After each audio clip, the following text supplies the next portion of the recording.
waxaa sharaf weyn noo ah maanta inaan ku soo dhaweyno magaalada Garoowe wakiilka gaarka ah ee UN-ka Ambassador Swan iyo waftigiisa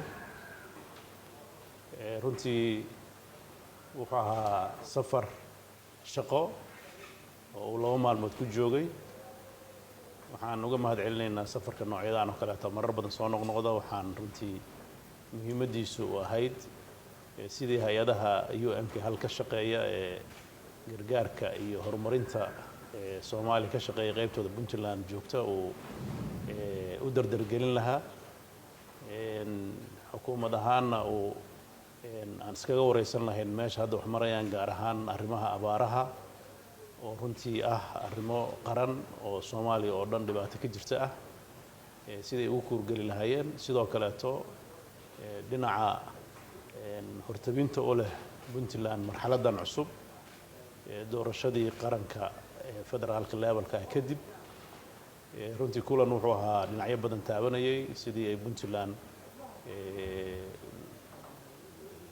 gargaarka ay ka hesho UN-ka internationalka loo sii kordhin lahaa dhinacyada ku soo kordhay abaaraha iyo horumarka sidoo kale tana arrimaha doorashooyinka dowladaha hoose ee ku soo fool leh Puntland looga caawin lahaa dabcan wasiirro kala duwan iyo hay'ado kala duwan ayuu ilaa shalay iyo maanta la kulmayaa waana kulan shaqo oo aan rajeynayno in uu miro dhal noqdo waxaan rajeynayaa in uu kulankan kadib wixii ka soo baxay ay noqdaan waxyaabaha Puntland hor socodkeeda wax ka bedeli doono annagana waxaan la wadaagnay dhammaan warbixinaha dalka dhinaca amniga dhinaca dhaqaalaha iyo dhinaca horumarka ka jira iyo culeysyada soo fool leh ee runtii Puntland ku soo wajahan oo abaaruhu iyo sicir bararku ay saldhigga u yihiin waxaan ka rajeynaynaa wixii aan ka wada hadalnay wax qabadkooda ayaan rajeynaynaa aad baan u soo dhaweynaa mar labaad waa mahadsan.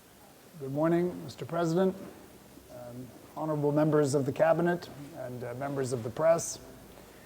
I'd like to begin by thanking you, President Siciid Cabdullaahi Deni, your government and the people of Puntland for the warm welcome that we've received during our visit here in Garoowe. It is a pleasure to be back in Garoowe on one of my regular visits to the federal member states.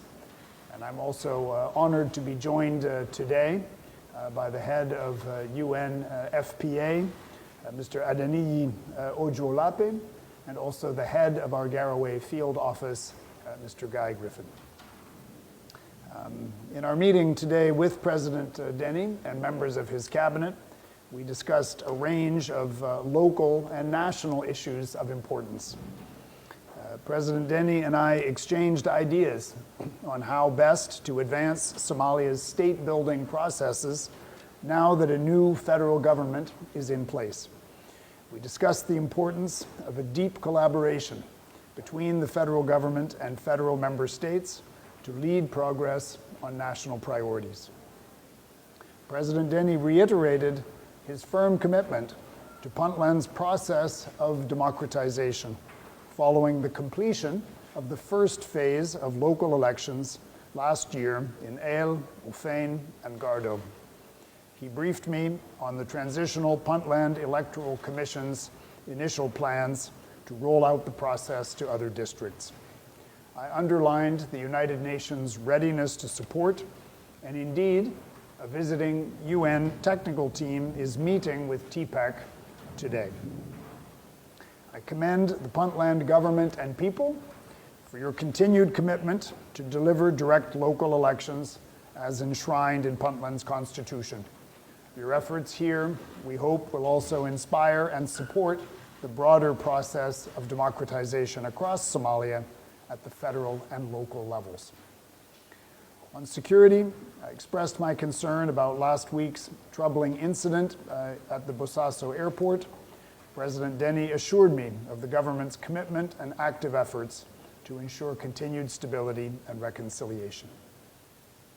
The ongoing drought is a crisis that is causing need and suffering across Somalia and the region. The scale of the challenge is immense. although it is clear to me from our discussions that the Puntland government and the humanitarian community are doing their utmost to respond. UN agencies are already responding through urgent programs of cash transfer, nutrition assistance, water and sanitation support, and health services. The situation is dire, however, and we all know that more needs to be done. To this end, the United Nations continues to advocate with the donor community for the mobilization of more resources to meet this challenge across the country and here in Puntland. Once again, I thank the President and the people of Puntland for the warm welcome today. Thank you. adeega dhamays isticmaal xirmada toddobaadlaha ee adeega dhamays oo hel unlimited data internet muddo 7 ah. xirmada toddobaadlaha ee adeega dhamays waxa ay ku wadareynaysaa data internet iyo ku hadal unlimited ah muddo 7 ah. xirmada toddobaadlaha ee adeega dhamays uga shuba ii dahab kood nambarka xidig 1 eber 1 4 gees.